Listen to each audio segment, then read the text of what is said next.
Come on then, let's see if we can do it. For Kat Lewington, just getting out her front door is a challenge. Do you think we can do it? Mummy's not sure. She has postnatal anxiety. Mummy doesn't feel very well. No, Mummy's too anxious. Come on, baby, we need to go back in. I feel sweaty, I feel sick, I feel like the world's caving in on me, I feel like everyone's judging me, and I'm panicking. Just literally want to go to the shop, pick up a bottle of milk or whatever, but I can't. The condition has left Kat trapped inside her own home in Somerset with her 2 young children, the only place she feels safe. The minute I'm left on my own, I just can't cope, and I will shut myself inside for days, just hoping that it will fix. I want to be me again. I want to be the cat that was bubbly and outgoing and could go anywhere and do anything. You know, I was very much a social butterfly. You put me in front of a group and I would chat away, no issues, and now I stand in front of people and freeze. I can't even get my words out half the time. So I'm very, very desperate to find something to fix this and to make it better. Anxiety is one of many illnesses women can suffer during pregnancy and after birth. ITV commissioned a survey with the perinatal mental health charity PANDAS to ask 1,000 women about their experiences.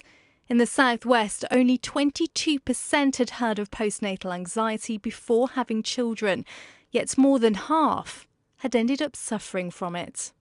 Anxiety can still be completely crippling. Can mean that a mum isn't really able to leave the house, for example, with her baby, or is just going through the motions each day in a sort of state of torment, really, and terror in its most severe form. And anxiety can drive women to suicide just as much as low mood or psychosis. And we know increasingly from research that being mentally unwell during pregnancy has a really negative impact on the developing baby. Steady.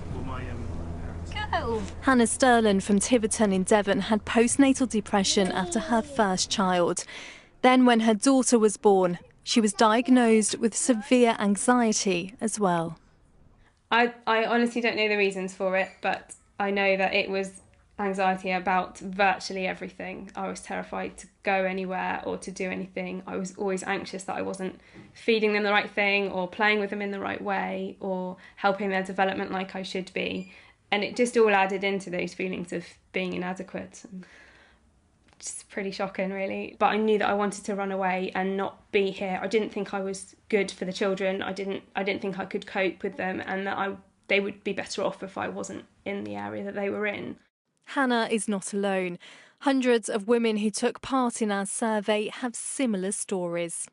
I was made well aware of postnatal depression, but never about how you could feel during the pregnancy. I had prenatal anxiety and was terrified something was going to happen to the baby. I had no idea what the symptoms were, and so it took a long time to even realise there was something I could do about it. My postnatal illness lasted for 8 years and nearly broke my marriage. I suffered anxiety and misery because my baby was so difficult and demanding after a traumatic birth. NHS England has now announced funding to help an extra 30,000 women with pre- and postnatal illnesses, including those with anxiety. I think this will go an enormously long way to try and get rid of the inequity that we see across this country at the moment, and to make sure that women receive help at the time of most vulnerability. For these women, it's a welcome move, but what they say is really needed is more awareness. All of the literature, all of the classes, the antenatal classes you go to, it's all about having a baby is the best time of your life, and it should be amazing, and there's no preparation for it might not be like that, but that's okay.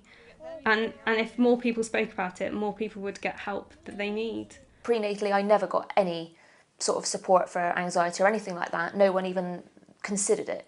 And that just says it all, really. You know, they aren't aware and they're not spreading the word. These mothers say they're determined to break down barriers and have spoken out in the hope of saving other women from being trapped by anxiety.